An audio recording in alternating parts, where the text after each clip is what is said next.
Ahí comienza a grabar para los que no puedan quedarse esto voy a cerrar.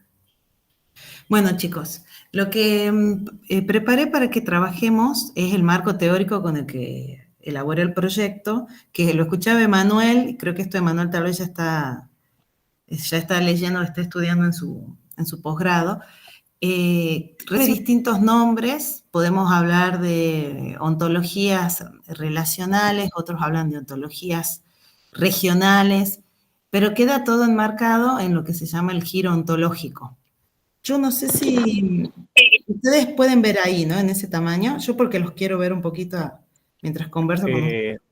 Tendrías que poner por lo menos la pantalla completa de la diapositiva. Más grande. ¿Ahí? Porque si no, ahí no. Poné presentación para poder... lo que pasa es que vos te quedas Yo no los veo.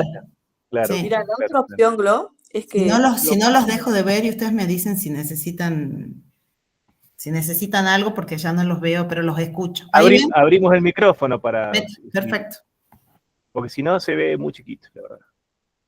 Bueno, entonces, podemos hablar por ejemplo, en el caso de Alan, yo lo que voy a hacer al inicio es mostrarles cuáles son los autores que están trabajando en esta idea del giro ontológico, pero también aclarar que no es una escuela ni un movimiento único, sino que cada uno va colaborando con nuevos conceptos, aportes, líneas de reflexión, y esto es lo que se llama el famoso giro ontológico, que surge del ámbito de la antropología a secas, no de la antropología filosófica, sino de la antropología científica. Y Viveiros de Castro, entre otros autores, le llama el estrecho giro hacia la ontología. Cuando yo les participé, ¿con qué texto voy a basar la clase? Ustedes habrán visto que la chica, la estudiosa, la investigadora, está haciendo su doctorado. No es una referente, sino que el texto lo que hace es buscar las distintas referencias bibliográficas y ponerlas a nuestra consideración. Entonces, en eso es valioso el documento, que yo les pasé como para el día de hoy. Y hablaba entonces de que consideramos esto que se llama un estrecho giro hacia la ontología, y el término ontología, que es profundamente metafísico, viene al vocabulario de los antropólogos, aunque con un sentido metafísico, aunque ellos mismos, en los textos que yo voy leyendo, no se consideren metafísicos al usarlo. Es muy curioso, pero en la definición que ya vamos a ver tiene preeminencia filosófica el término. Bueno, acá como les pongo, las obras de los autores son franceses Philippe Descola y Bruno Latour y Eduardo Viveiros de Castro. Serían los tres referentes más importantes de lo que se denomina el giro ontológico. Esta denominación de giro ontológico la pone Eduardo Kohn, que es otro estudioso del tema, ¿no? Y va marcando la preocupación de la antropología norteamericana desde los 50, son textos de los 50, los 60, pero que van llegando a Latinoamérica a partir de la década de los 90 y hasta ahora. O sea, este es un tema vigente, no es un tema que se haya superado o que finalmente se haya quedado fuera de la antropología, sino que de hecho ahora muchos estudios etnográficos trabajan con este marco teórico. Lo que yo acá les comparto, van a ver que toda la bibliografía viene de revistas de antropología. Una muy importante, la ven acá a la izquierda, se llama Antropología de las Ontologías, de Eduardo Kohn. Este artículo también es, después nosotros todos lo tenemos en la base, ¿no? Pero es uno de los artículos que va recuperando en el 2015, haciendo una reseña de las posiciones que estaban vigentes ya con fuerza en ese momento. Y hacia su derecha, las distintas obras de Eduardo Viveiros de Castro, de Descola. A ver, paren, voy a correr un poquito. Sí.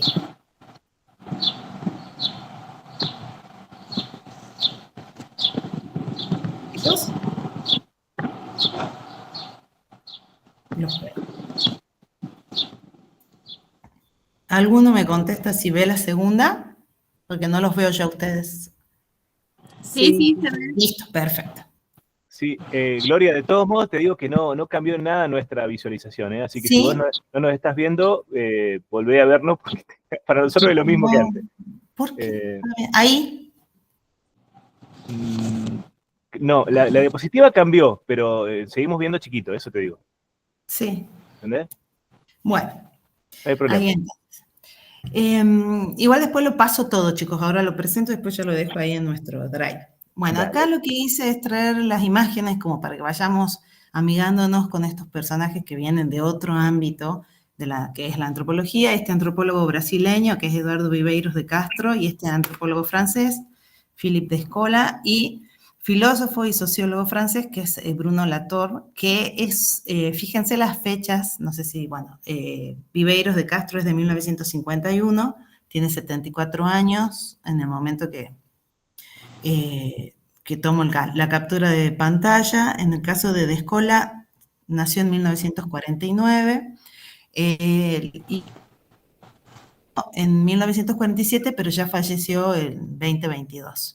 ¿Sí? Son pensadores de 70 y pico de años que vienen marcando una tendencia a pensar la antropología desde otra perspectiva, que está irrumpiendo desde Norteamérica, Francia y Brasil. Lo que sí, desde ya les aclaro, no tienen ningún interés ni vocación de hacer filosofía, y ya vamos a llegar a eso, pero les anticipo.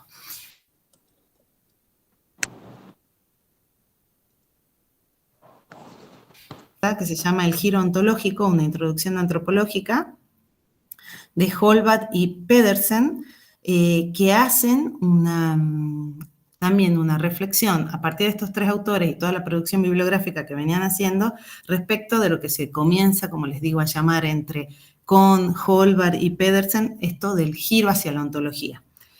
Como yo les pongo acá a la izquierda, lo que se busca acá es intensificar un modo de reflexionar lo antropológico, siempre en sentido científico, ¿no?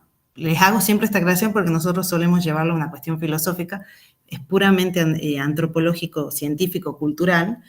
Es una reflexión de intensificar la reflexión que trata de comprender lo que las cosas son a partir de una nueva manera de entender y trabajar con el material etnográfico, considerando esta reflexión, este nuevo modo de ver lo que las cosas son, para reconceptualizar los objetos.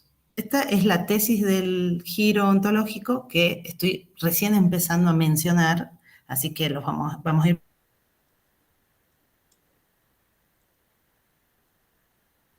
profundizando esto. Principales que hacen a este paradigma del giro ontológico, él trabaja con las comunidades de los Achuar, que es una comunidad masónica. Ellos hacen trabajo de inmersión, le llaman, es decir, van a habitar durante meses la comunidad con la que quieren estudiar y conocer sus costumbres y sus hábitos. Esto es un trabajo etnográfico para los antropólogos de inmersión, así se denomina metodológicamente. Y él ahí descubre o va comprendiendo que la categoría de naturaleza no es una categoría universal y que en realidad no debe considerarse una línea de investigación antropológica, sino que para él, dice, él va encontrando que lo que nosotros llamamos naturaleza surge de nociones occidentales modernas que pretenden postular la naturaleza como algo ontológicamente real. En cambio, para él, para Descola, lo que él va descubriendo es que cada civilización, o en este caso, haciendo comparación con la suya francesa y la de los Achuar amazónicos, van ideando diferentes formas de detectar cualidades entre los existentes, dando como resultado otras formas de organizar la continuidad y la discontinuidad entre humanos y no humanos, de agregar seres en colectivos, de definir quién o qué es capaz de agencia y conocimiento. Repito, entonces reitero esta idea. Él entiende que para nosotros, esto es opinión personal, para nosotros puede resultar algo muy primario de entender, pero por nuestra formación, ¿no?, filosófica. En el caso de estos antropólogos es novedoso, por eso irrumpen dentro de la antropología científica, porque plantean que van detectando que los existentes otorgan sentidos y significado a los entes y van haciendo distintas calificaciones entre qué es humano y qué no es humano. Y de Escola trata el animismo, que es una corriente, ya después me dedico una diapositiva a eso, no como una creencia errónea que desde Occidente después ha sido no solo criticada, sino muchas veces perseguida por errónea, sobre todo desde la Iglesia, sino que para él es una extensión de la relacionalidad social con los actores no humanos. En este sentido, para él, la ontología es una herramienta analítica elemental para explorar cómo se construyen los mundos de una manera distinta a la forma que los antropólogos generalmente discuten las visiones de mundo. De Escola propone que la antropología puede utilizar marcos ontológicos para explicar mejor cómo se componen los mundos. Y De Escola introduce entonces en la antropología que no hay un mundo en sentido real, sino que hay distintos marcos ontológicos y en ese sentido habla de composición de mundos. Eso es un elemento que propone De Escola y la recuperación del término animismo, no como puede haberse estudiado incluso dentro de la propia antropología, como referido a sociedades primitivas o conocimiento que no forma parte de la episteme, sino de la doxa, para darle un nuevo sentido, que lo dejo ahí, ya después lo retomo.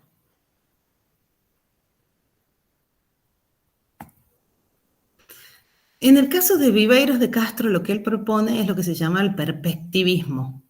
No sé si, Emanuel, vos algo de Viveiros de Castro están viendo en la carrera, pero aquí es distinto de lo que acabo de decir. O sea, ya van a ver ahora en este fragmento que armé, porque en el caso de Viveiros de Castro, él utiliza la idea de un marco perspectivista, que es lo que propone como síntesis de su literatura etnográfica también en la Amazonía. Y dice, el perspectivismo también puede ser un enfoque ontológico, al igual que el animismo de Escola, pero son distintos lo que cada uno propone. En el caso del perspectivismo como enfoque ontológico, para Viveiros de Castro le permite ver más claramente las formas en que la antropología se basa en una división naturaleza-cultura que postula la naturaleza como una especie de fundamento universal, unitario y existente, y a la cultura como la forma infinitamente variable de representar la naturaleza. Universos habitados por cuerpos y afectos en los que un único plano de inmanencia se pliega, y acá retoma Deleuze, multiplicando las perspectivas. En el caso de Viveiro de Castro, que tiene fuerte impronta también deleuziana, podríamos decir que él entiende que puede haber un único mundo y lo que se multiplica son las perspectivas de ese mundo. Pero las perspectivas en un sentido de múltiples culturas, como tienden generalmente tendemos los filósofos que estudiamos la interculturalidad, porque no tiene que ver con cultura, sino con modos de asimilar lo real, absolutamente otros y disímiles entre sí. Y además las perspectivas, en el caso de Viveiros de Castro, no se reducen a las diferentes comunidades humanas, sino a las diferentes entidades.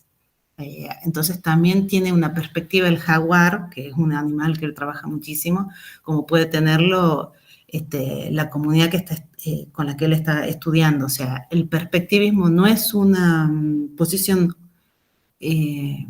antropomórfica, sino que le cabe a las distintas entidades que habitan ese mundo. También esa es una diferencia que trae como aporte Viveiros de Castro. Y en el caso de... Perdón, sí. Gloria, el perspectivismo ya es nietzscheano de origen. Que lo plantea... Claro, pero él... ¿Para qué me voy a verte? Porque sí. Pero él no estaría tomándolo, no tiene referencia de Nietzsche, sino de las escuelas de lo que él va estudiando es de Deleuze. No nombra... pero es que Deleuze es un nietzscheano hasta la médula. Deleuze es nietzscheano. Pero él no hace una referencia más allá, porque tampoco, es más, cuando ustedes vean después un poco, cuando empecemos a ver las clases que da y cuando él se le pregunta su cuestión filosófica, tiene bastante resistencia a Viveiros de Castro. No se siente cómodo con que uno le traiga la filosofía. No lo puedo descubrir todavía por qué. Tiene un libro incluso como hablando, medio burlándose de la filosofía misma, uno de los últimos que sacó. Sí. Que de hecho Y ya bueno, después les hago yo una propuesta de eso, porque bueno, nosotros... es que nuestra tradición es bastante variada y hay mucha parte vergonzante de nuestra tradición. Sí, puede ser. Puede ser que sea eso.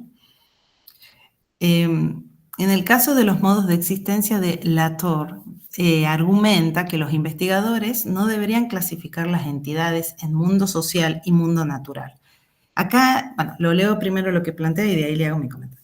Argumenta que en lugar de predeterminar qué cosas se consideran parte de la sociedad y qué cosas se consideran parte de la naturaleza, los científicos sociales deberían ver estas categorías como negociaciones complejas entre personas y mundo, entre las personas y su mundo. Esta resistencia a la división entre lo social y lo natural es parte integral de la antropología ontológica. Acá yo les hice, está lleno de debates, revistas, imágenes que representan el giro ontológico actualmente, así que bueno, fui trayendo alguna de ellas, pero solo para que nosotros veamos que está plagado en el mundo antropológico. Eso es lo que nosotros vamos a traer de aporte dentro del proyecto. Acá fíjense también qué importancia lo de Latour es mundo social, mundo natural, ese dualismo que ya en Viveiro de Castro también lo plantea como una división occidental entre naturaleza y cultura. En el caso de Latour habla de mundo social, mundo natural, también como una división, si se quiere, falsa, porque lo que él va a tratar de ver es cómo hay una complejidad en esa clasificación. ¿Y a quién le cabe el término social? Que yo creo que lo pude poner acá porque, bueno, sobre eso escribe, ¿no? Entonces, es otro de los conceptos que nosotros tenemos que tener presente en el marco teórico, que entienden como una dinámica, una fluidez entre lo que se puede entender por mundo social y mundo natural. No hay una división clara y distinta occidental en estos autores. No lo hay porque no es así, porque lo que ellos plantean es que la mirada cartesiana que distingue naturaleza de cosa pensante es falsa, es errónea. Nosotros tenemos el ejemplo acá del mundo Sí. andino, de la cultura andina, es el ejemplo más claro para pensar eso, ¿no? Sí. La socialidad va mucho más allá de lo humano y, bueno, y abarca un montón de seres. Pero además, eso que estás diciendo, Miguel, que a nosotros nos viene como espectacular, porque ellos, estos autores que son de otra parte del continente, no tienen conocimiento, no trabajan, los que arman el giro ontológico, no trabajan con la zona de los Andes. ¿Y qué es lo que pasa? Que hay antropólogos nuestros, entre los que destacan en el texto a Lucila Bugalo como una referente, no porque Lucila se considere formando parte del giro ontológico, sino que los investigadores que están estudiando el giro ontológico desde Latinoamérica comienzan a sumar las voces de los antropólogos de los Andes, le llamemos, que muestran esto, que las entidades anímicas no se reducen a lo que desde Occidente se clasifica como ser humano. Y nombran a alguien más que yo acá lo traigo, no la conozco, ¿no? Esto, o sea, los que son autores más que estudian la zona de los Andes, sí había leído yo antes de Munter, que es un chileno, alemán, que después se nacionaliza en Chile, pero no mucho más. O sea, todo esto también es nuevo para mi formación. Pero sí, cuando lo leía, digo, esto es lo que vemos nosotros cuando vemos Cosmovisión Andina. Ahora vuelvo al texto. Bueno, esta discusión que se da desde los 50 hasta los 90, que es de larga data, ¿cómo se va recepcionando dentro del ámbito antropológico? Esto es lo que también quiero que conozcamos, que sepamos al menos, que tengamos noticia, aunque nosotros no nos dediquemos a la antropología. Por ejemplo, hay muchos críticos y detractores de la antropología ontológica. Por ejemplo, Heisman es uno de los críticos de la antropología ontológica, porque afirma que presentar a los demás no como si tuvieran culturas diferentes, sino como que tuvieran mundos diferentes, es otra forma de esencialismo. Yo ahí les pido que tomemos nota, veamos cómo lo vemos nosotros, porque esto sí ya pasa a ser discusión más filosófica, aunque ellos no lo vean en esos términos. Pero la mayor crítica que sufre el giro ontológico es que hablar de múltiples mundos nos vuelve a esencialismos. Como a nociones de cultura muy, muy cerradas, muy, sí, así como, sí, clausuradas en sí mismas. Yo añado una pregunta para que la vayamos pensando, no sé si alguno tiene una respuesta. El texto que nos pasaste vos, sí, ¿plantea alguna diferencia? No lo plantea explícitamente, pero implícitamente, ¿hay alguna diferenciación entre ontología y cosmología en ese texto? No en ella, pero en el texto de Munter, que se escribe D.E. Munter, sí comienza a trabajar con el término de cosmopraxis y cosmopráctica, que es el que toma después Mario Vilca. Porque no sé si ustedes bueno, no todos hacen antropología, pero Miguel y yo sí estamos en la cátedra. No sé si has leído, Miguel, o los últimos escritos de Mario, comienza a agregar el término de cosmopráctica, que es divino, es un término espectacular, es muy rico el término, pero yo no sabía de dónde lo traía. Yo todo esto por el proyecto me puse a indagar y llegué, que es un término que viene de creo que es alemán de base, pero chileno de nacionalidad, que está buenísimo, que también lo puse de material, pero como es ya muy específico, dije, no, para este primer encuentro hago la cuestión macro de presentación. Pero distinguen, algunos sí, estos que estamos viendo nosotros, el francés, el brasileño, y no, esto ya es más andino, le llamemos. Está bien, está bien. Pero, por ejemplo, otra cuestión. El término de cosmopráctica. Perspectivismo, en el caso de Viveiros de Castro, perspectivismo ya no plantea multiplicidad de mundos, plantea multiplicidad de perspectivas. Exacto. Y está abarcado dentro de lo que es el giro ontológico. Entonces, sí. Quizá no sea algo para tomarse demasiado a pecho el tema de que cuando hablamos de ontologías hablamos de mundos distintos, hablamos de lecturas del mundo, de perspectivas del mundo. En el caso de Viveiros, nada más. Ajá, ajá. Porque de Escola y bueno, de Escola sobre todo, y el autor habla de mundo social, de Escola pone el acento en contra de Viveiros de Castro, que para él no se trata de perspectivas, sino de ontologías otras. Como si no hubiese una única realidad, que el lenguaje, según los lenguajes vos ves distintas, ni siquiera tiene que ver con que haya una mediación que haga algo distinto, sino que en sí misma son otras. Sí, son lecturas más idealistas, digamos, ¿eh? No hay tantos mundos como sujetos, claro, o como culturas lo perciban, qué sé yo. Como sujetos, porque incluso los animales construyen su propio, o sea, los animales, las plantas, distintas entidades tienen mundos. Y ya cuando veamos el término animismo, puede ser que nos animemos. Ayude ahí a... Bueno. No, pero está bueno porque le da otro sentido además a animismo. Entonces acá, en respuesta, digamos, al giro, y todo lo que queramos ir diciendo, chicos, yo como no los veo, pero así como estamos conversando con Miguel, mejor que dejarlo para el final, ¿sí? El giro en respuesta al giro hacia la ontología, con la velocidad del internet. Mi cámara. Sí. Y, a ver, ¿ahí se escucha mejor? Sí, ahí se escucha bien. A ver, vuelvo a leer entonces. En respuesta al giro hacia la ontología, el 9 de febrero, este dato a mí me parece espectacular, aunque para nosotros, pero es un dato histórico muy, muy copado, porque en 2008 se lleva a cabo en Manchester un debate del Grupo de Debates en Teoría Antropológica, así se llama el Grupo de Debates en Teoría Antropológica, sobre la moción, esta era la posición, si la ontología es solo otra palabra para cultura. Bueno, y acá yo les menciono, esto está, digamos, como material de divulgación, estos antropólogos de Durham, de Cambridge, que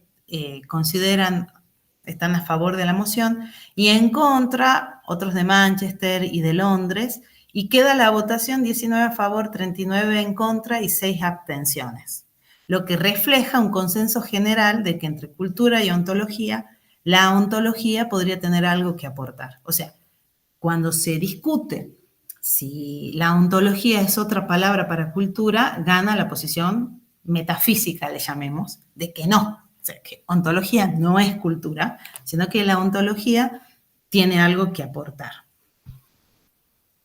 Y Marshall Salins, en el prólogo Más allá de la naturaleza y la cultura, se hace eco de este consenso en su afirmación de que la ontología, y cito, ofrece un cambio radical en la trayectoria antropológica actual. Y se celebra cómo la antropología, a través de este enfoque ontológico, vuelve a su verdadero enfoque, el estado de ser otro. Miren esta idea. Me vuelvo a verlos a ustedes, aunque yo no los veo, aunque ustedes no me vean a mí, los estoy mirando. Porque a mí esta idea, el estado de ser otro, ellos entienden, los antropólogos, que la alteridad total, o sea, la plena afirmación de que hay otros que no soy yo, se logra o se vuelve con la ontología. La ontología como la ve de Escola, ¿no? La ontología como estos múltiples mundos, y por eso nosotros vamos a usar el término universos pluriontológicos, que también empieza a aparecer en el vocabulario. Y acá al costadito a la derecha, chicos, está el libro de Tim Ingold, que yo también lo conocí por esto. Ya les voy a tratar de abrir lo más que pueda esta porque quiero que vean cómo se escribe el apellido. A ver, perdón, me parece que me fui. Esto es acá. Tengo que moverlo muy suavecito para que no se corra.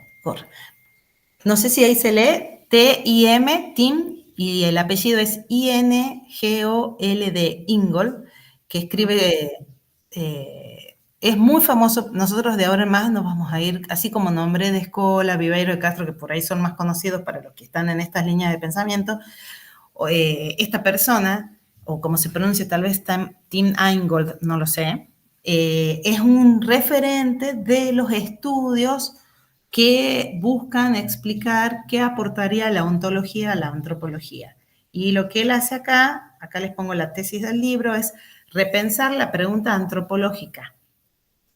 ¿Cuál es la pregunta antropológica que él quiere repensar? ¿Qué es la vida social? Liberarla de su antropocentrismo y concebir lo social como unas dinámicas y continuas líneas de vida que fluyen en medio de y en relación con los otros procesos o líneas de vida. Entonces, acá hay una definición de social de Ingold que la toma, o que no, bueno, yo no puse todo lo que dicen todos, pero que viene de la mano de lo que proponía Bruno Latour, de Mundo Social. Acá él habla de vida social. Pero ¿cómo van a entender la vida social o lo social? Estos autores, básicamente. Ellos quieren liberar, alejarnos a nosotros, los que estudiamos estos temas, de miradas antropocéntricas, para entender que lo social es el fluir de líneas de vida, y que las líneas de vida no se refieren a lo humano solamente, sino a todo aquello que nosotros podemos encontrar que tienen ánimo, que va a ser un término que va a aparecer cuando se incorpora esta reflexión. El pensamiento andino trae luz en este sentido. Porque, bueno, comenzamos a trabajar con el concepto de ánimo, que ya más adelante lo veo. Entonces, aquí nosotros, la ontología les aporta la clara comprensión de la vuelta a la idea de ser otro, o el estado de ser otro, y se va mechando, se va relacionando con la idea de mundo o vida social. Porque lo social no va a ser privativo del ser humano, porque también el concepto de ser humano se pone en cuestión. Ahora, chico, un poquito. Sí, es como que de ahora en más se impone aclarar cuando se menciona lo social, si nos estamos refiriendo a lo social en sentido amplio o en sentido estrictamente humano. Eso hay que tener en cuenta. Sí. Ahí en el chat, Gloria, puse el link a una biblioteca pirata muy buena, que tiene un montón de libros en idioma original de Tim Ingold. Ah, espectacular. Para ir descargándose. Excelente, ya después lo corto también para agregarlo al Drive. Es un tipo súper interesante, me encanta cómo escribe y después también le voy a contar de otro que fui descubriendo, que a Emanuel creo que le puede, no me sé de memoria el nombre, es un uruguayo que vive en Perú, pero lo tengo escrito por algún lado. Ya llegó a esa parte también. No, ay, perdón chicos, me apago mi cámara y vuelvo a la diapositiva.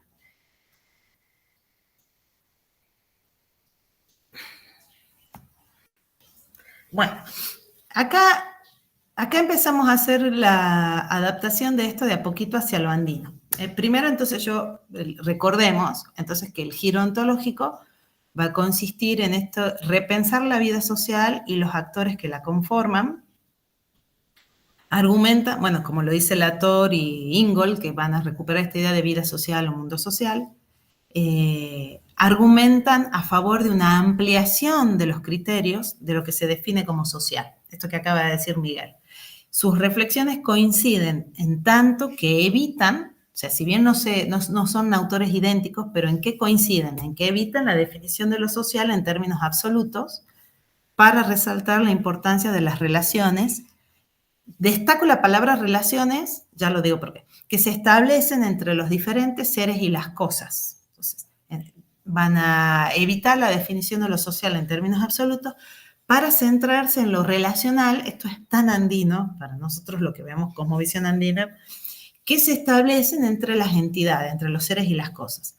Ya sean rastreables estas relaciones como ensamblados, conformados por la asociación entre diferentes elementos, que este es el término que utiliza Latour, ensamblados, o sean consideradas estas relaciones como una malla, meshwork, que las líneas de vida van configurando al desenvolverse y entrecruzarse entre sí, que esta es la idea de Ingold, que es más, no sé si pueden notar, más elaborada, me parece a mí, la idea de Ingold o Ingold respecto de mallas, y que ese meshwork sería el mundo social, esa vida social que se teje y se entreteje, que tiene mucho que ver, yo no sé qué vino primero, porque no es la línea la que venía dedicada, pero tal vez alguno de ustedes sabe, la idea de trama, de tejido que manejan los antropólogos, no sé si viene primero desde la zona de los Andes o ya estos autores habían pensado. Esta idea de malla, trama o tejido, no sé cuál es el que primero la introduce, porque así como el de cosmopráctica, yo sí me puse a ver de dónde venía y en realidad primero la piensa el alemán que mal que nos pese, pero sí. Perdón, chicos, pero no es creación nuestra. Y entonces, lo social avanza como idea de la relación entre humanos no humanos. Esto me encanta también. En el caso de Latour, va a hablar de objetos. O sea, los objetos tienen vida. Y en el caso de Ingold, va a hablar de materiales. Y cuando ellos dicen vida, en realidad, chicos, lo que nosotros tenemos que pensar es esta famosa... Se perdió tu sonido. Esa palabra para los andrógenos. No se te escuchó. La última partecita no se te escuchó. Gracias, perdón compañeros, a ver, voy a poner más. Aquí yo les decía, entonces, que lo social va a ser la relación entre humanos y no humanos. ¿Ahí me escuchan? Sí, sí. Sí. Perfecto. Fíjense que Latour utiliza el término objetos, mientras que Ingold utiliza materiales. Esto ya es una diferencia también, porque los objetos se ven en su individualidad, los materiales pueden, y en su determinación en una identidad particular, mientras que la idea de Ingold es aún más primitiva, si se quiere, más primaria, porque la materialidad no implica individualidad. Y en ambos casos, esto es lo que yo decía al final, que capaz que ya no se escuchó nada, nosotros vamos a tener que empezar a trabajar con la palabra agencia, que agencia es la capacidad de actuar que tienen que le cabe sobre todo a los no humanos, porque nosotros, los humanos, tenemos muchas palabras para definir nuestras acciones. Hay toda una tematización sobre... Voy a prender un ratito la cámara, chicos, hago una pausa acá para conversar una cosa. Ay. Sí, claro, está muy... desde el punto de vista de la sí. definición estrictamente filosófica, de materialismo y de la terminología técnica de la filosofía, objeto y material son puede ser básicamente lo mismo, como lo no sujeto, digamos. Material, en este caso, refiere simplemente a lo existente más allá de nuestra mente, más allá de nuestra afirmación como sujetos, o de nuestra autopercepción o autoconciencia como sujetos. Habría una sustancialidad de lo material. Y el objeto tendría como, en todo caso, como problemático, que se define por su estar enfrente del sujeto, ¿no? El objectum es lo puesto delante del sujeto. Entonces, como que dependería del sujeto para ser, y no es la idea de estas ontologías, que son de por sí ya, en sentido técnico, son todas materialistas en cuanto afirman lo no humano, el no sujeto, ¿no? Exacto. O sea que, eso también, si alguno tiene rechazo por el término materialismo, en realidad estamos hablando en términos técnicos acá de lo extrahumano o de lo no humano, digamos. Exacto. Bueno, en fin, eso. Y tengo ganas de decir una cosita de la diferencia entre cultura y ontología. Me parece que así como vieron que se pueden tomar a ética y a moral como sinónimos, pero también se puede plantear la distinción y hacer de la ética una reflexión filosófica sobre las morales, sobre los distintos tipos de moral y cómo se fundamenta la moral en cada caso. En este caso, se podría plantear que podría haber un concepto de ontología como sinónimo de cultura.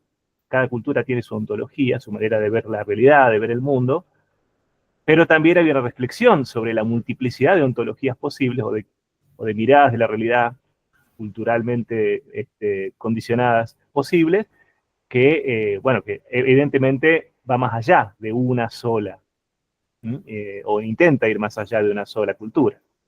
Entonces, no sé, se me ocurre que se puede pensar por ese lado. Sí, a mí me parece que es posible para nosotros, sí.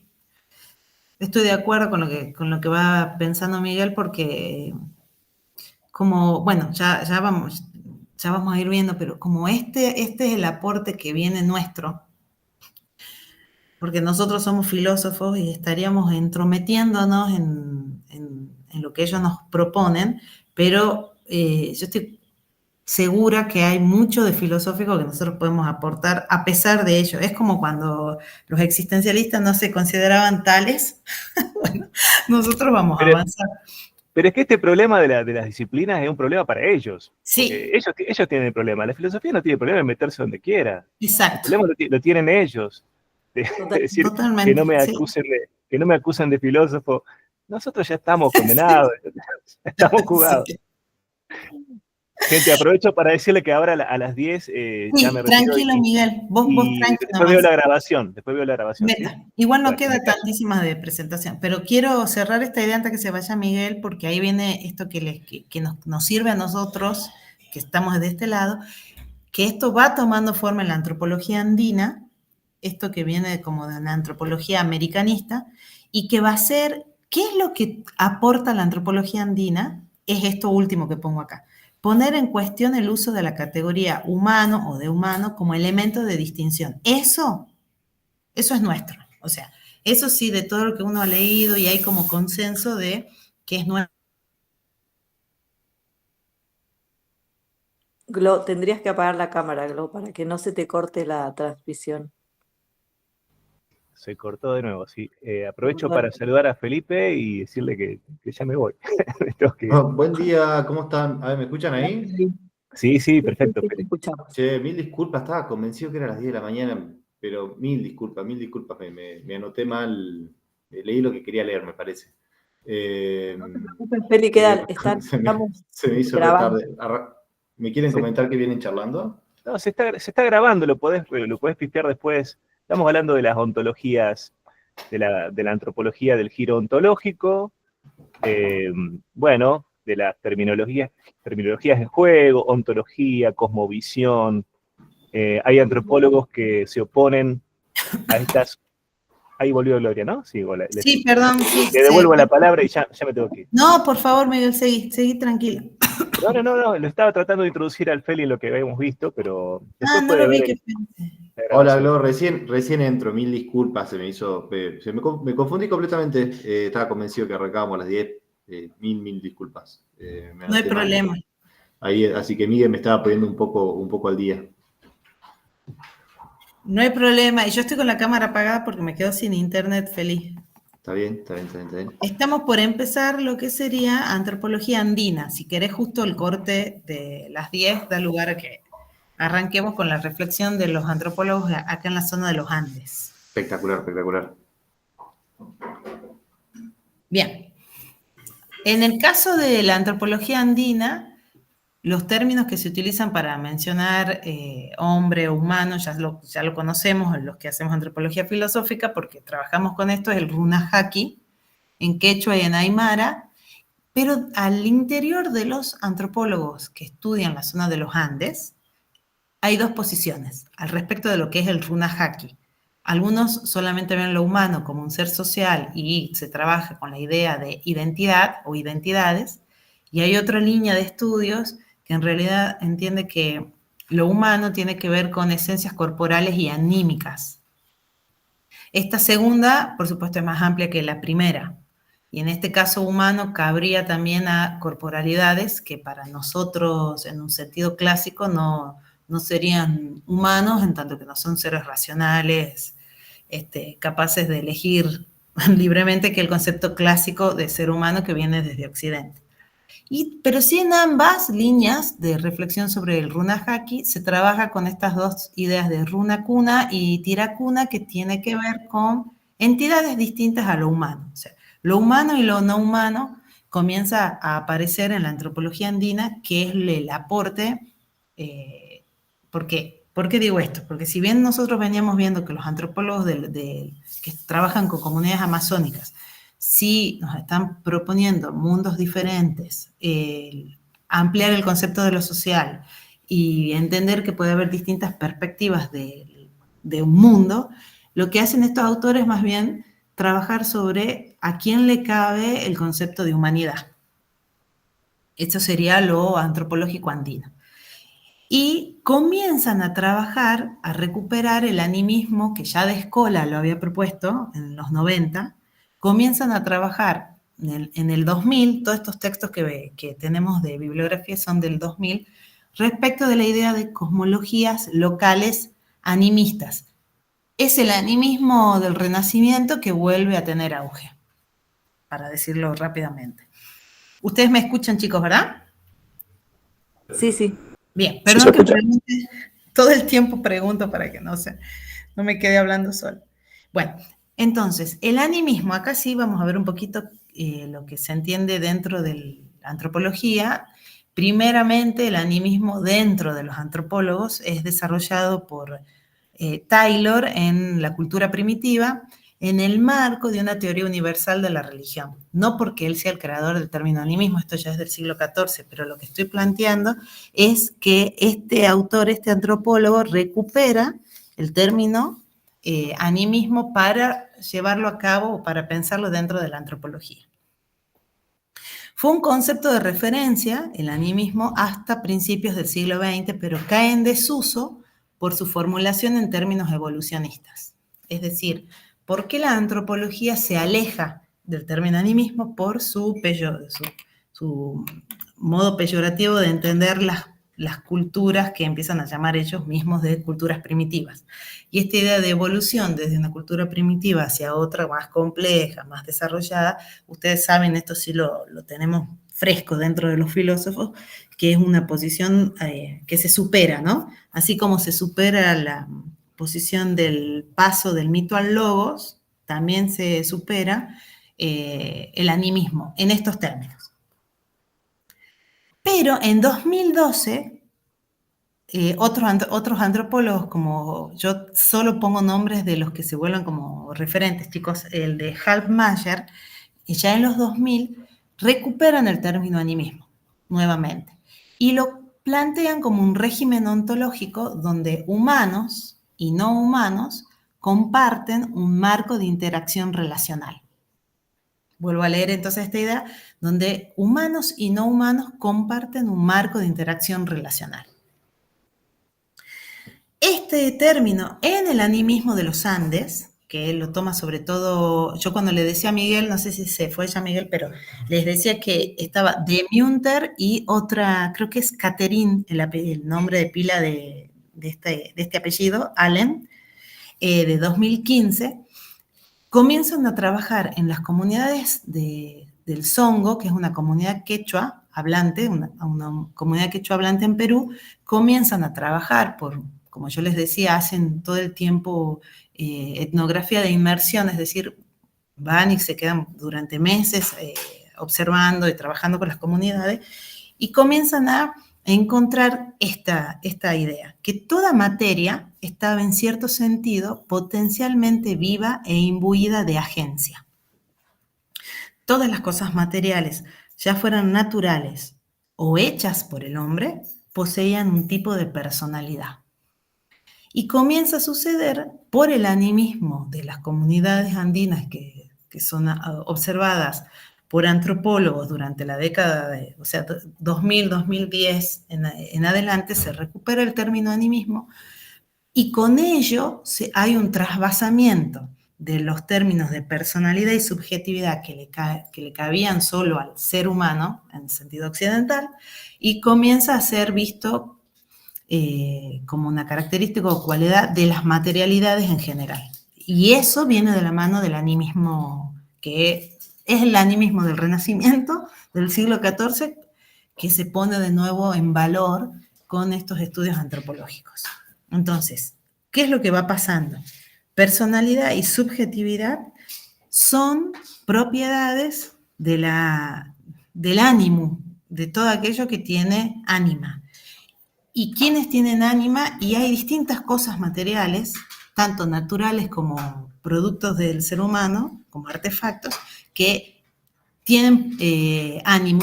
¿Cómo sabemos que tienen ánimo? Porque tienen agencia. ¿Y qué es la agencia para los antropólogos?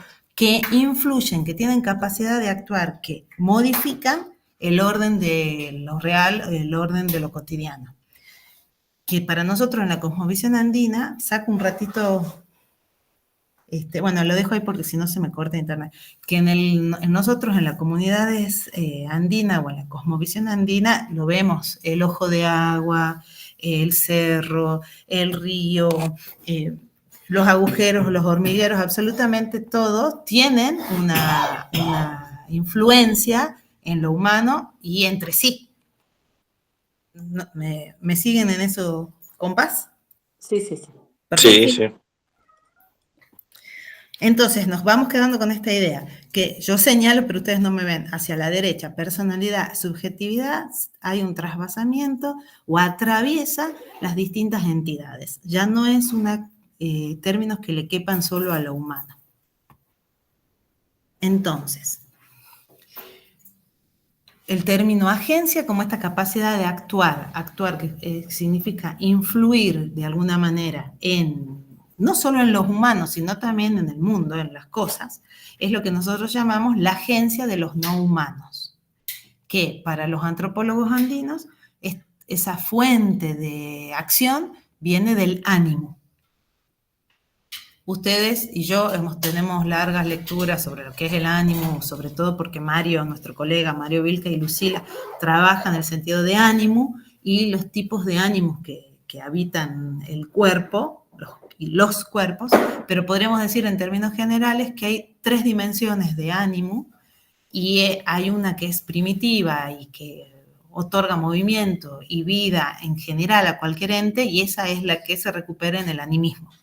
No estamos hablando ni de la Hayu como esa alma más elaborada, más espiritual que según algunos antropólogos que estudian la zona de los Andes está presente en los humanos, en los seres humanos, sino que nos estamos refiriendo a esa fuerza vital primitiva que tiene toda entidad que influye en otra.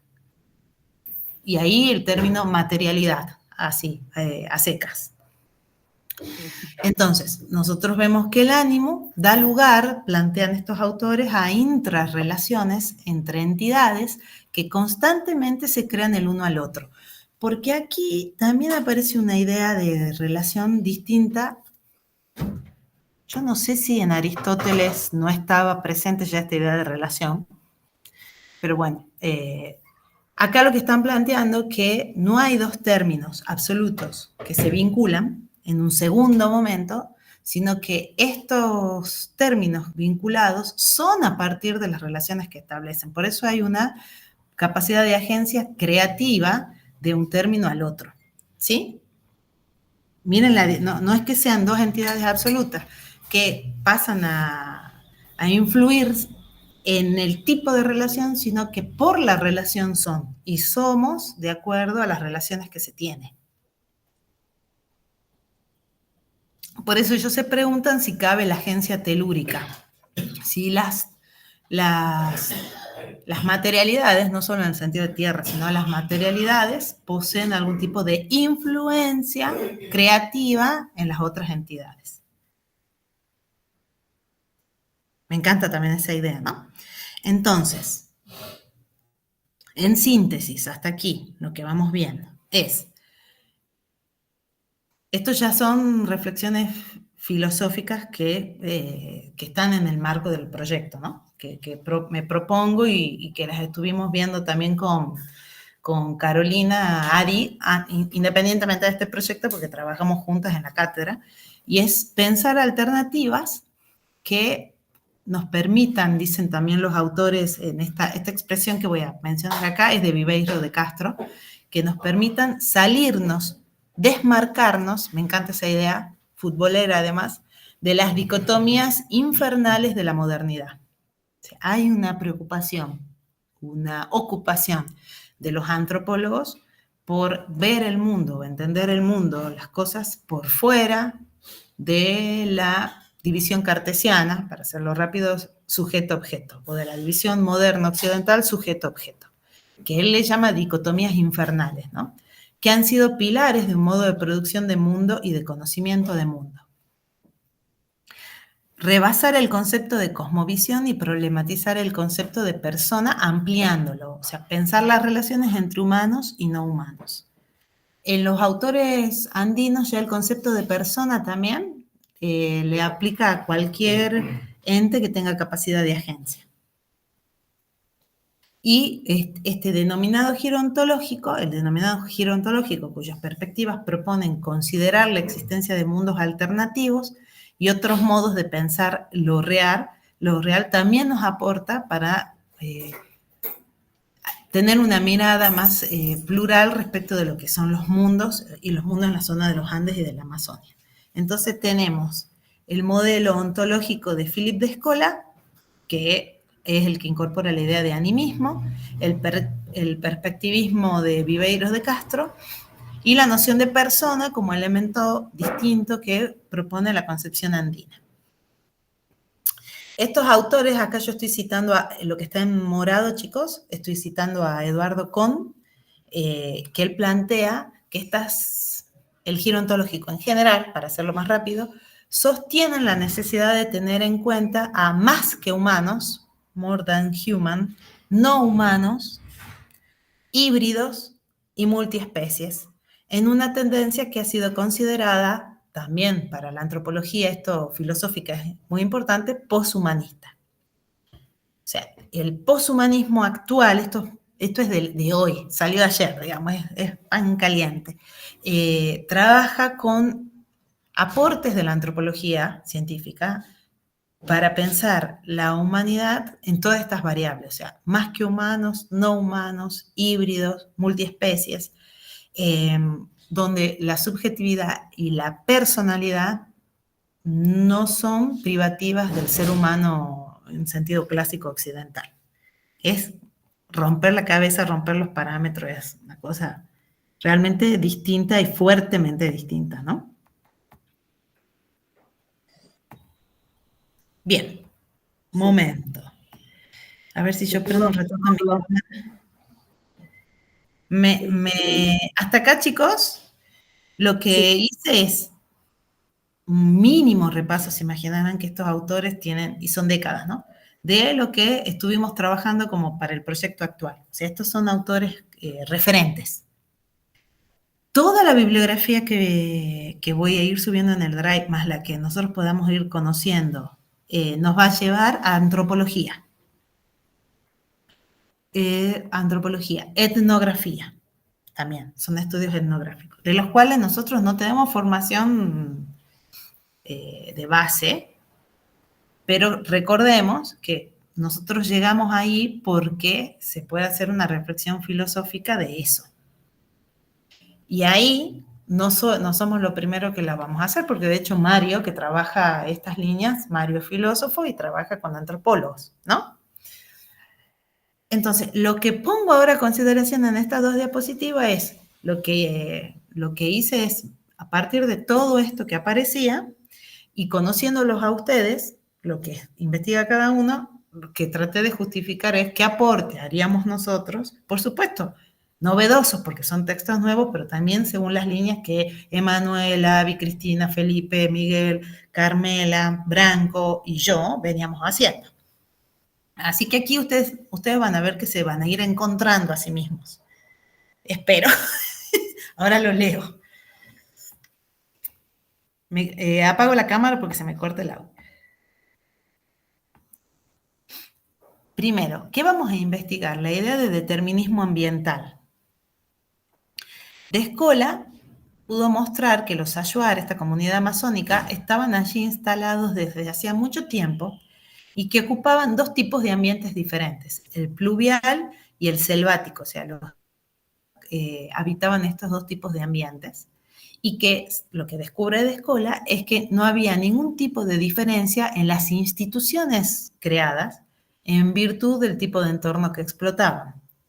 Esta era una manera, en definitiva, de eliminar la idea de determinismo imperante de las crónicas etnográficas decimonónicas. Porque, claro, ¿por qué quiere hacer esto de Escola? Porque los antropólogos que miraban las comunidades indígenas con desprecio por primitivas, o en todo caso no saco la palabra desprecio, pero la veían como comunidades primitivas que no habían alcanzado su grado de evolución como las sociedades occidentales, planteaban que uno de los elementos que hacían que estas comunidades sean primitivas y no complejas, en esta clasificación decimonónica, es porque estaban determinadas por el ambiente. Entonces, lo que muestra de Escola es que en realidad no era así. ¿Y cómo lo muestra? Porque compartían instituciones distintas, las mismas instituciones en ambientes distintos. Esa es una idea que a nosotros nos puede resultar interesante para trabajar respecto de la relación de comunidades-territorio, comunidades-ambientes, porque está. La otra idea, que esta es más obvia para el filósofo, es que se pone también en cuestión la idea de un mundo único. Como lo muestran las etnografías americanas, muchos pueblos dan cuenta que el mundo está habitado por diferentes especies de sujetos o personas que lo aprenden desde puntos de vista distintos.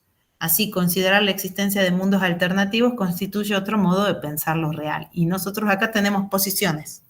Podemos decir, hay un único mundo, que cada especie se apropia de una manera diferente y entonces hay perspectivismos variados, o podemos plantear una cuestión más al estilo de lo que propone de Escola, donde para él los estudios etnográficos le muestran que hay distintos mundos, o sea, hay distintas ontologías. Yo aquí no di ejemplos, chicos, pero él está lleno, los textos que ustedes van a ir leyendo, está lleno de ejemplos de cómo habita la llama, cómo habita, si es en la zona de los Andes, el jaguar, el ojo de agua, o sea, cada animal y cada persona, que somos todos aquellos que tienen poder de agencia, tiene un modo de habitar y tiene su propio mundo. También se pone en jaque o en cuestión la idea de cuerpo, porque desde este pluralismo ontológico, a mí me gusta, para el proyecto usé más los términos de pluralismo ontológico que de giro hacia la ontología, porque lo que me parece súper interesante es la idea de múltiples ontologías. O sea, Y desde el pluralismo ontológico, el cuerpo, por tanto, es un diferenciador ontológico, es lo que diferencia a los seres entre sí. Más que una multiplicidad de representaciones acerca de un mismo mundo, el perspectivismo de Viveiros, por ejemplo, supone que humanos o jaguares, por ejemplo, aprenden el mundo bajo el mismo tipo de categorías y que lo que cambia es el mundo que cada uno ve. Y dice Viveiros de Castro, lo que para nosotros es sangre, para el jaguar es cerveza de mandioca. Lo que vemos como un barrizal, para los tapires es una gran casa ceremonial. La idea clásica de cuerpo y de corporalidad también es resignificada. Y esta es la última diapositiva, chicos. También hay una resignificación, o puesta en jaque de la idea clásica de política. Esto me parece, lo pensé mucho para Cristina y para Miguel y para Carmela, porque cuando son tantos mundos que cohabitan un mismo territorio, el pluralismo ontológico permite entrar en diálogo con otras perspectivas y derivar de ello novedosas estrategias de colaboración y aprovechamiento mutuo, ya sea para mantener relaciones de respeto basadas en la reciprocidad y el intercambio, o bien para sacarse provecho a través de prácticas predatorias. Esto también da lugar a la pregunta, y acá entra Felipe también, por lo menos hasta lo que yo sé que ustedes venían estudiando, ¿no? Cada uno puede hacer lo que quiera, pero cuando presenta el proyecto, la relación del Estado, en este caso, el Estado con las distintas poblaciones, porque también podemos empezar a ponernos en cuestión qué se entiende por derechos, libertades, qué idea de Estado es la que se está barajando aquí, porque también la idea de Estado entra en conflicto, así como las prácticas capitalistas con las economías comunitarias. Por ejemplo, la expropiación de tierras comunales con fines de explotación turística para grandes emprendimientos de capitales privados. También se pone en jaque, y aquí pensé en Emmanuel, aunque Emmanuel, lo vuelvo a decir para todos, no estoy diciendo que esto sea que tengamos que hacer, ¿no? Pero aquí en este tema, en el tema del cuerpo, también pensé en las femineidades, para el caso de Abby, que creo que se podría sacar ahí una línea. Y en el tema de los contenidos curriculares, porque otra forma que asume este trato desigual y excluyente es la que se produce en los ámbitos educativos, en los cuales el modelo eurocéntrico occidental continúa siendo el hegemónico. Por ello resulta... Gloria, Sí. te interrumpo porque justo acá la otra vez estuve en una reunión con una de las primeras egresadas indígenas de acá de este estado en el que estoy, Sí. de química. Entonces ellos tienen las escuelas que son para indígenas, así llaman, escuelas para indígenas, que es 100%, están en territorio, 100% matrícula indígena. Con lo cual tienen la posibilidad de adaptar, si se quiere, cada contenido curricular a la especificidad de la comunidad y demás. Entonces ellos no tenían en la escuela secundaria química como tal, sino química y problemáticas ambientales. Y entonces habían hecho todo un proceso de elaboración curricular a partir del trabajo con esta egresada, que era en química la primera, sobre cómo cambiar la idea de la química clásica a una cuestión de una química más ambiental o de lucha por los derechos, etc.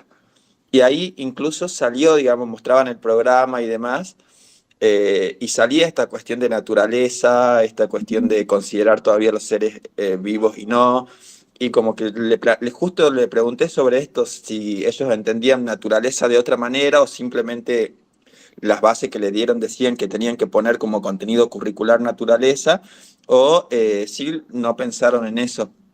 Ellos planteaban, y ella como indígena, digamos, planteaba una cuestión en su discurso tan bonita de cómo entienden el mundo, cómo entienden, pero no tenía la palabra ella naturaleza asociada a eso. Entonces lo había, incluso en esto, digamos, cuando son las mismas propuestas de indígenas tratando de formar propuestas curriculares diferentes, a veces no cuentan con todos los insumos, en este caso filosóficos, antropológicos, Y era exactamente esto, digamos, porque eran ontologías distintas y ella decía en química todo es compuesto de química y todos somos reacciones y demás, pero a su vez en nuestra cosmovisión lo entendemos de esta manera y las implicancias que tiene son distintas. Entonces todo pluralismo ontológico en cómo elaborar una propuesta curricular, en este caso para una comunidad, ¿no? Así que Exacto. es justo lo que vos dijiste. Y yo pensaba en vos, Emanuel, porque venías haciendo eso, o sea, como línea aunque sea que uno se sienta invitado a pensar estas cosas nuevas, porque todos estamos haciendo por ahí cuestiones más. Mira, salvo vos y Avi, y por ahí el Miguel, que vi que estaba haciendo cuestiones más latinoamericanas, el resto de nosotros trabajamos mucho desde Occidente, ideas filosóficas desde Occidente, pero queremos hacer esta aplicación y creo que estas líneas nos invitan. Mira que yo hago medieval, y yo creo que estas líneas me invitan a pensar qué es persona, distintos modos de entender la persona según el mundo. Y lo más fuerte que a mí me parece importantísimo es que si nosotros logramos, si fuese efectivamente cierto esta posición que traemos en el proyecto, y si fuese efectivamente mostrado, lo que inmediatamente se cae, o en todo caso hay que modificar, es lo curricular, porque no hay un único mundo, o en todo caso aclarar que yo voy a dar mi cátedra desde el mundo tan, porque pasaría a ser la perspectiva, con qué perspectiva abordo la realidad. Y aquí hay dos niveles de discusión. Yo pongo los contenidos curriculares y la idea de conocimiento. Después, o sea, la leo a estas dos juntas, porque está esto que está diciendo Emanuel, porque claro, habría tratos desiguales y excluyentes en los ámbitos educativos, donde siempre habría un modelo ontológico predominante o hegemónico, y que si nosotros lográsemos como perforar la trama dominante de los contenidos curriculares en Jujuy al menos, ¿no? Tendría que empezar a aparecer en nuestras carreras universitarias, que es donde trabajamos todos, diversas ontologías, o al menos mencionarlas, o en fin. Y también la idea de conocimiento, porque conocer en esta óptica pluriontológica ya no es un modo de representar lo desconocido, sino de interactuar con él. Es decir, es más un modo de crear que de contemplar. En esta idea, no sé si ustedes han leído, bueno, estoy pensando si algunos han trabajado en la cátedra de antropología, cuando estaba María Luisa, pero nosotros trabajamos el texto de Sterman, Joseph Sterman, que sostiene una filosofía andina también. Esta línea viene ya tratándose de poner, pero yo la represento sobre todo en Mario y en sus estudios actuales, pero Sterman plantea que lo distintivo de la cosmovisión andina respecto de la cosmovisión occidental sobre cómo se conoce es que en el caso occidental el conocimiento es esta capacidad de representar el objeto que tiene el sujeto, mientras que para la cosmovisión andina conocer es celebrar, o sea, en los rituales, en las ceremonias, en las festividades, en esta interacción celebrativa con el mundo, con el universo, conozco. O sea, son como dos paradigmas distintos. Y por último, la idea de multicultura, habría que ver si se reemplaza por la idea de multiontologías. O sea, porque está la idea de multicultura, multiperspectivismo, que la he venido mencionando. En el caso de Castro también habla de multinaturalismo, para dar cuenta del carácter epistemológicamente perturbador y de bomba, dice él, que tiene su posición, el perspectivismo. Pero para mí, Viveiro de Castro se quedaría, o sea, se podría tener una perspectiva, una cuestión más de bomba, si se aceptase o se pudiese comprobar, o uno adhiriese a la idea de ontologías plurales. ¿Sabes qué, Felipe? Bueno, hasta ahí, chicos, pero me acabo de acordar, por si a Felipe le interesa, aunque sé que haces Althusser, pero cuando leí... Dame un segundito y ya les doy la palabra total y plena, chicos, y ya me callo. Para que intercambiemos un poquito en lo que queda. A ver, acá. Mira, en el perspectivismo de Viveiro de Castro, Felipe, dice que él utiliza un marco perspectivista en su síntesis de la literatura etnográfica amazónica, Las reflexiones de Castro sobre el perspectivismo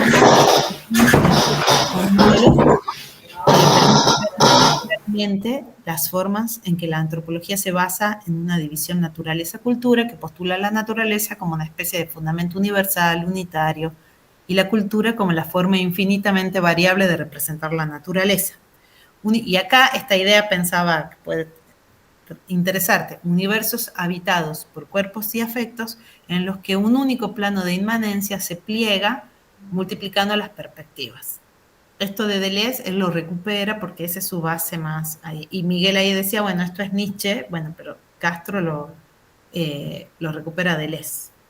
Ahora dejo de compartir, chicos.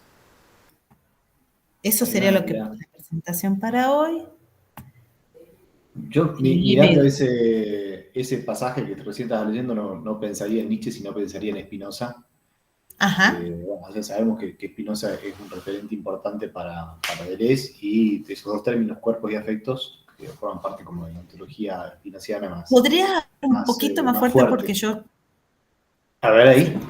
Capaz que ahí se te me escucho escucha mal mejor. por la cámara. A ver. Ahí te escucho muy bien, Felipe. Bien, buenísimo, genial. Gracias, Gloria, está buenísimo ese PowerPoint que armaste. Mándamelo, por favor, después, o compártanlo. Está súper piola, gracias por la exposición. Súper ordenada. Yo mando todo súper clara. esta diapositiva. Uh-huh. Me parece espectacular, me súper entusiasma el proyecto.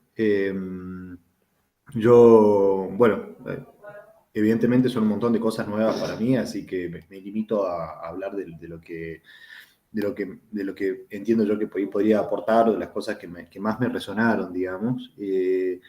Y tiene que ver también con algunas cosas que estuve viendo en la bibliografía. Me da especial curiosidad dos cosas. Por un lado, las palabras sujeto-persona, en tanto categoría, en tanto conceptos, de cómo podemos trabajar con esos conceptos, cómo los podemos manipular, hasta dónde podemos llegar con eso. Eso me parece una cuestión importante.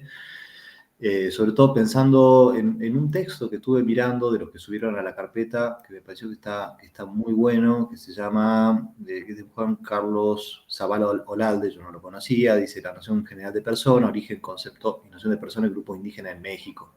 Sí. Súper interesante lo que hace ahí el autor, porque bueno, ¿no? Recupera como toda una tradición hace un breve recuento de un concepto muy difícil como el de persona, que muchas veces se superpone con el concepto de sujeto, no es fácil hacer ahí la distinción. Y bueno, ¿y qué hacer con eso para pensar otro tipo de ontología, digamos, ¿no? Y bueno, me dejaba un poco incómodo, digamos, ¿no? La manera que el autor lo abordaba, porque en algunos casos, bueno, sentía como que no había como un distanciamiento crítico de ese concepto, ¿no? No había como un distanciamiento crítico en el sentido de, yo muchas veces por ahí como... al presuponer que hay cierta vamos a decirlo como cierta, ¿cómo poner en palabras?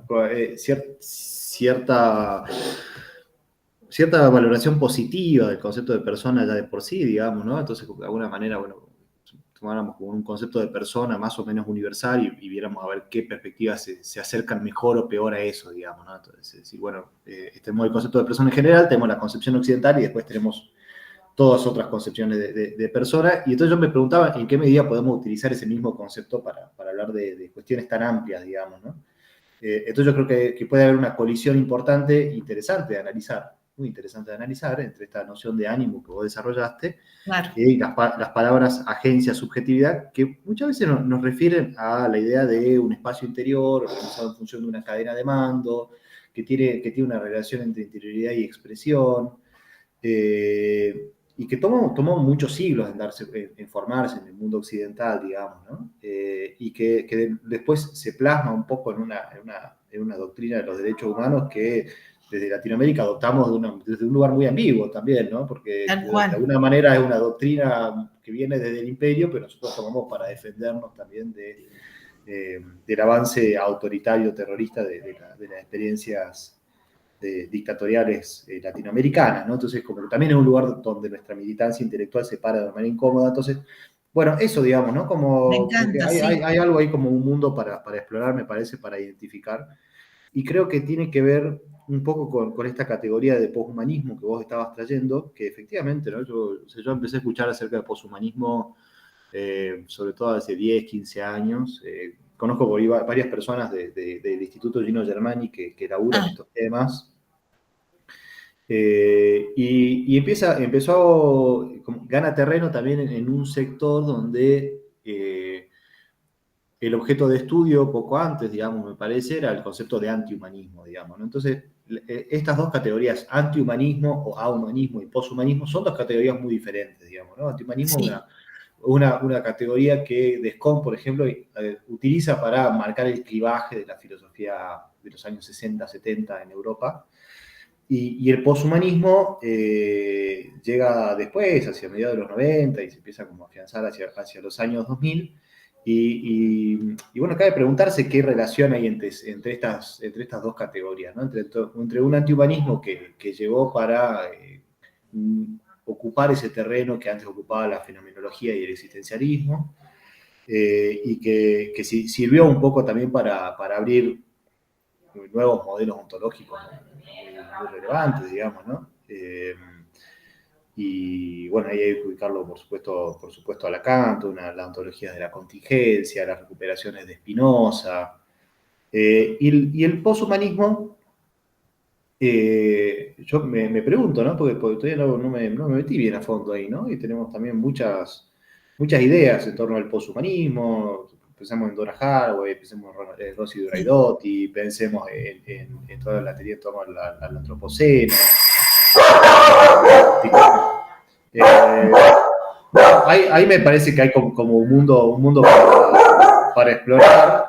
Por eso te había mandado ese texto de Bidet, que me parecía que Emmanuel Bidet es un autor argentino súper posmo, pero que me parece que como de alguna manera retomaba esta discusión. Quilla, por favor. Sí, y tengo que ver, Félix, lo subí al Drive, ahora que me decís, ¿está? ¿Lo subí? No, pero... Porque yo lo bueno, miré no y me sé. parece genial. No, tranqui, yo ya mientras vos Más hablás, desde esta mirada, ¿no? Como decir, bueno, a ver, ¿qué hacemos con lo que acontece en la filosofía occidental contemporánea? Como que el tipo me pareció que hacía un mapa interesante de este tránsito entre antihumanismo y sí. poshumanismo, o que nos podía ubicar un poco ahí o ayudarnos a entrar en esa discusión, para ver también qué hacer con esto, digamos, ¿no? Si de lo que se trata es de ampliar los conceptos de subjetividad y persona, porque no queremos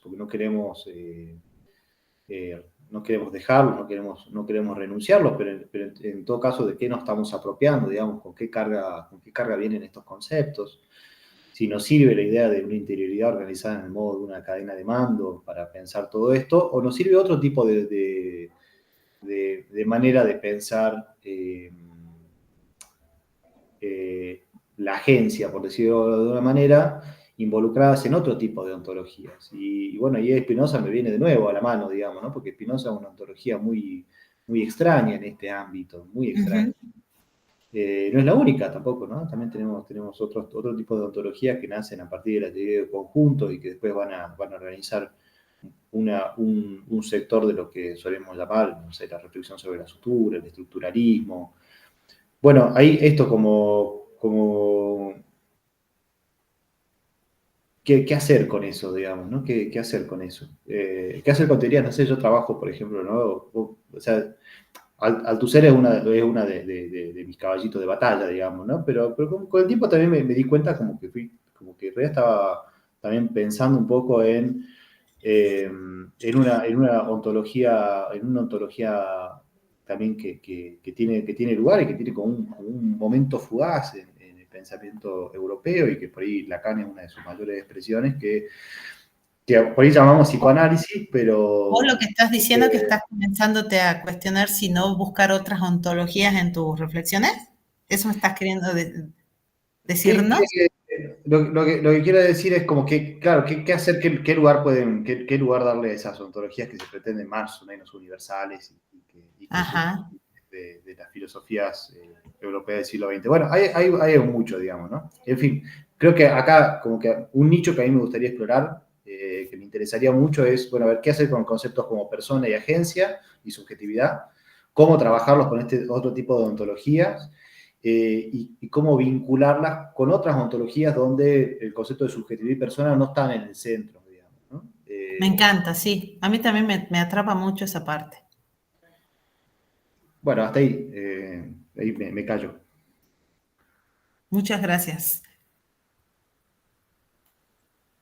Lo que voy a hacer, perdón chicos, hasta que ustedes cada uno piensa, bueno, por ahí si quiere aportar, decir algo, pero hemos venido compartiendo mientras hablábamos. No es que obligado, pero está abierta el espacio, pero les quería contar que en el último, perdón, que en el texto que le mandé al último, ustedes van a ver que tiene links interactivos de los textos que yo mencioné y que ahí lo pueden descargar. Esto lo digo para que quede grabado. Por ahí si lo descargan y lo bajan al Drive, buenísimo, porque no todos están en el Drive. Y ahí, sobre todo, les propongo que presten atención a los textos de Munter. Bien. Que están buenos. Bien. Y yo ahora voy a... ¿Cuál es el último texto que mandaste? Yo me quedé fuera del grupo porque pedí mi número. A algunas personas le escribí para... Ay, vos me dijiste que te agregue. Yo verás que soy un desastre. No, Ahora mientras vos hablabas, Yo te estoy... dije que me agregues al grupo de WhatsApp porque no me di cuenta que, claro, había quedado fuera, digamos. ¿Ahí mandaste el texto, Glo, o lo mandaste a... No, lo mandé, lo subí al Drive, pero avisé por ahí que subí algunos textos nuevos y entre los nuevos que subí al Drive, quiero subir el que estás mencionando vos, que ya lo descargué. Porque Feli me compartió un texto que le parece que venía a sumarnos, de Bizet, y ahí lo estoy subiendo. Ahí se va a subir. Listo. Queda ahí en el Drive nuestro también. Bueno, les cuento algo además, chicos. Cris, Abby, que no les he dado la palabra, pero avanzo en una propuesta y queda también para ver, y ya me dirán ustedes. Con esto que está apareciendo, también hay una propuesta me habló María Amalia Saburlín Eti, Saburlín.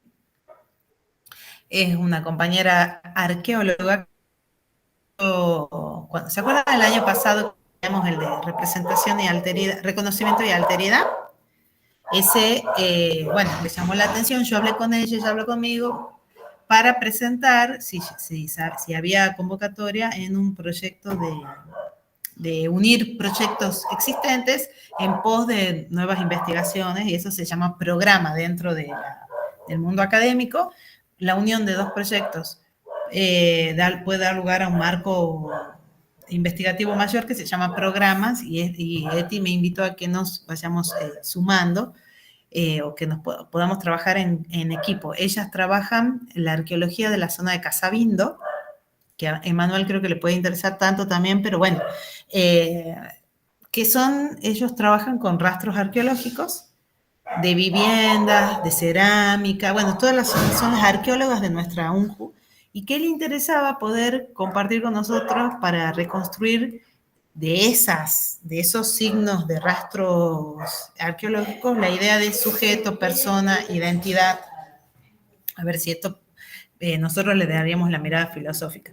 No les digo más nada que eso porque no nos hemos juntado a pensar algo concreto que yo les pueda decir a nosotros, mi grupo de compañeros, y ella, su grupo de compañeros, si cuaja para pensarlo y para presentar. No varía en nada esto, sino que nos enmarca en una segunda nivel de trabajo que uno podría decir, bueno, lo tomo o no, escribo sobre esto o no, pero ya sería concretamente andino, ¿me entienden? O sea, todo esto que hemos visto de la Amazonia, los Andes, y filosofía como la que está planteando Feli, que es más mi línea también, una cuestión más, como creo que también es la de la Cris, pero sería una cuestión esta más situada, bien situada, en realidad.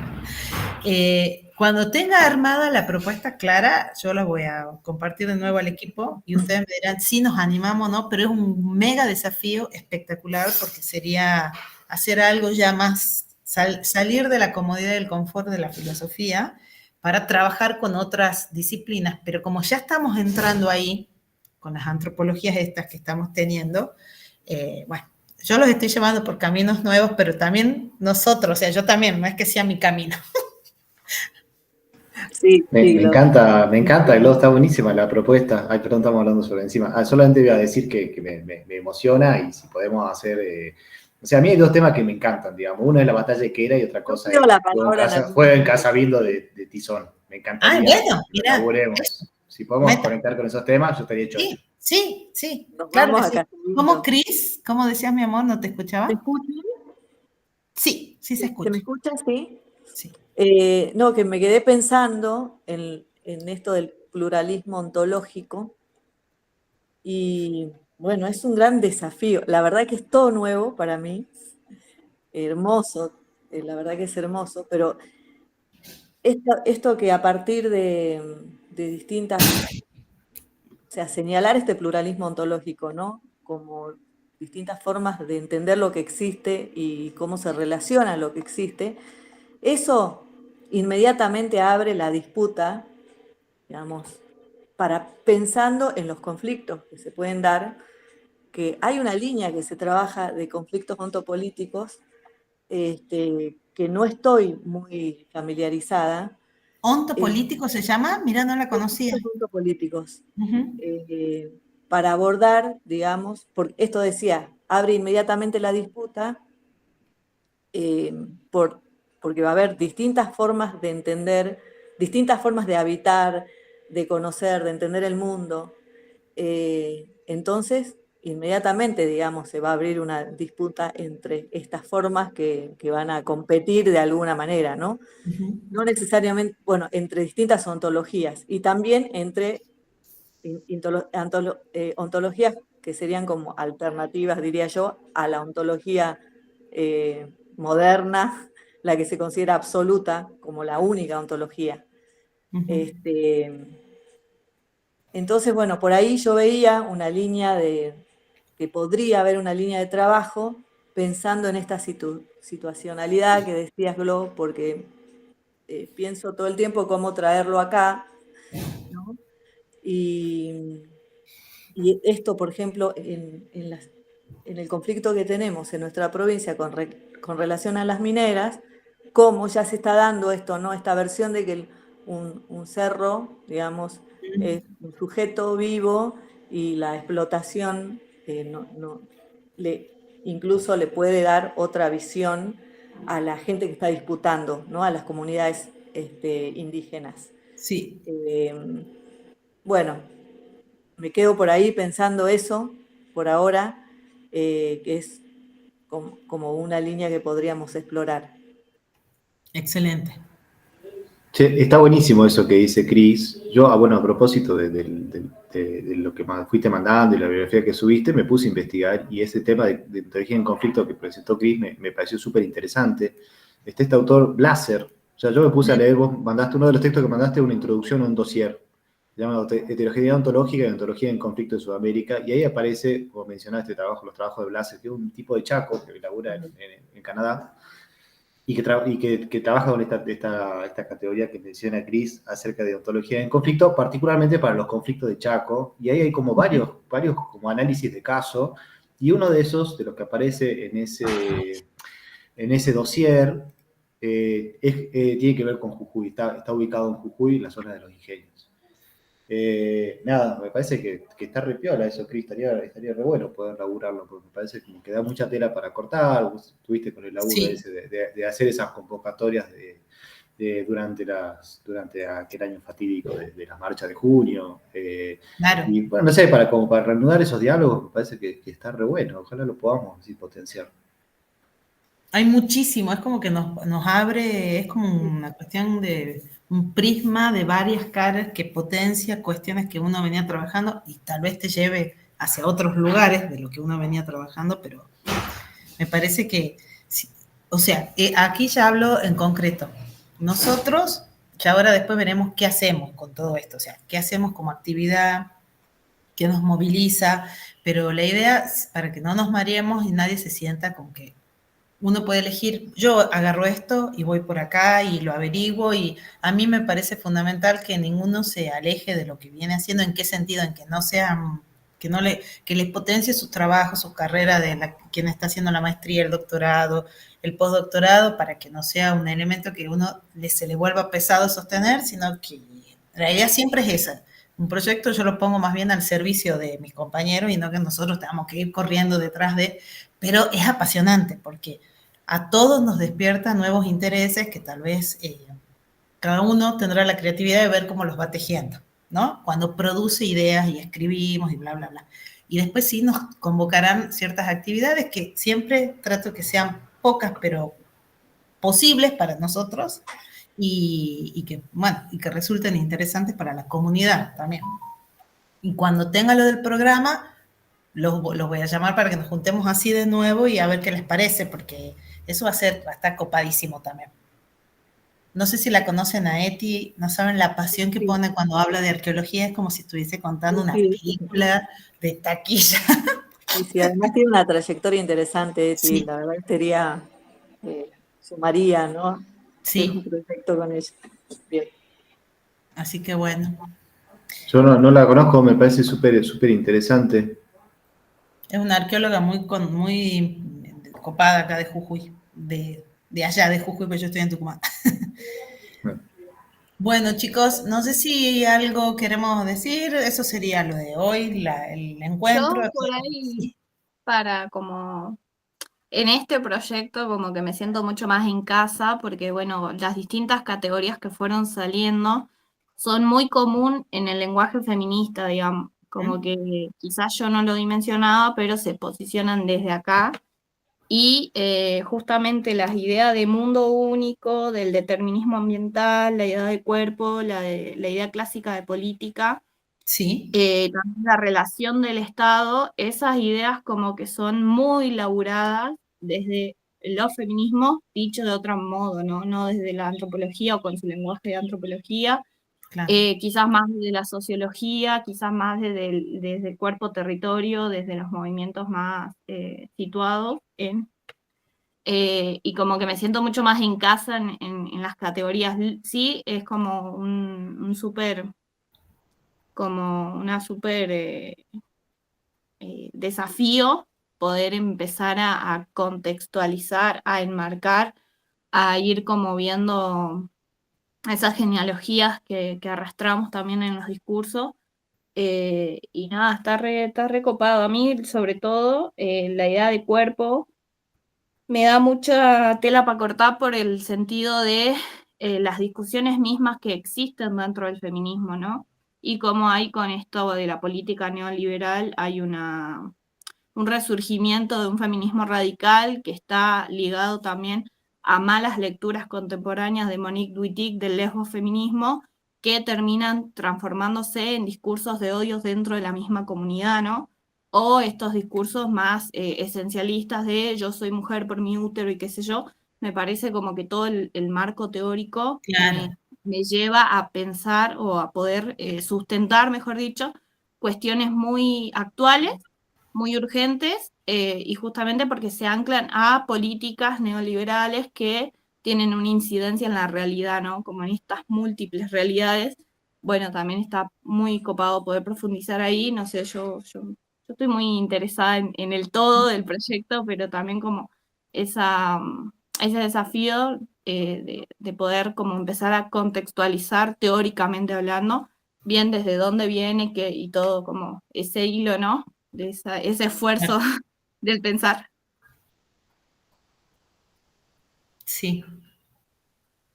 Y quedará para quien pueda también, nosotros vimos con Abby, en el café que trabaja Abby, justo estaba el libro que al final no lo compré de feminismos y cyborg, las identidades transhumanistas, que también aparecen en cuenta de que si hay múltiples ontologías, habría que ver si también se puede empezar a trabajar con las identidades, no porque sean múltiples en el trastorno psicológico, sino de identidades que atraviesan mundos. O sea, y esta idea de la transhumanización en este sentido de, bueno, es otro paradigma, ¿no? Del que al menos yo me formé, pero bueno, también esto viene por acá.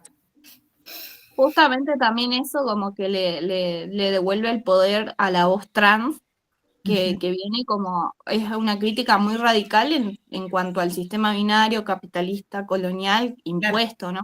Es como una súper crítica radicalizada ya esas lecturas, que está re piola. Igual el libro sigue ahí guardado, no se preocupe, está ahí reservadísimo. Yo lo voy hojeando por las dudas.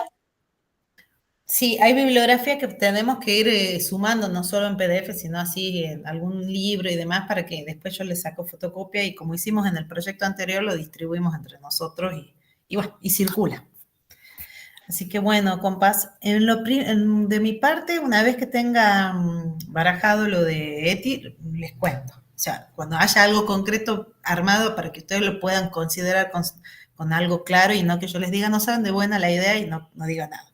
Y lo segundo es que hay que pensar, seguir en estas formaciones de seminarios internos con los materiales que están ahí a disposición y cada uno le da después la tónica que quiere. Y no sé, no digo ahora porque no estamos todos, pero en el WhatsApp que voy a agregar al Feli, habría que ver el segundo encuentro para junio.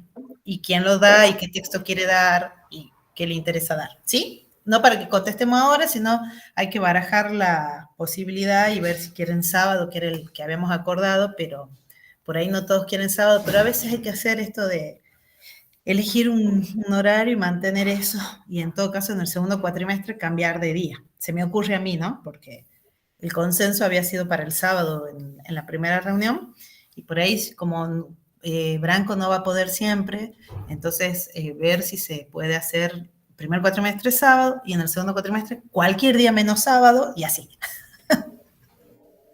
Se me ocurre. Y lo grabamos siempre. Bien.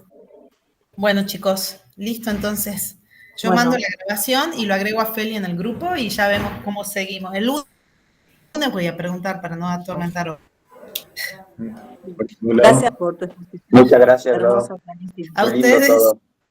Muy lindo A ustedes. Nos estamos viendo. Chao, Chao, chicos. Chao. Lindo fin de- abrazo.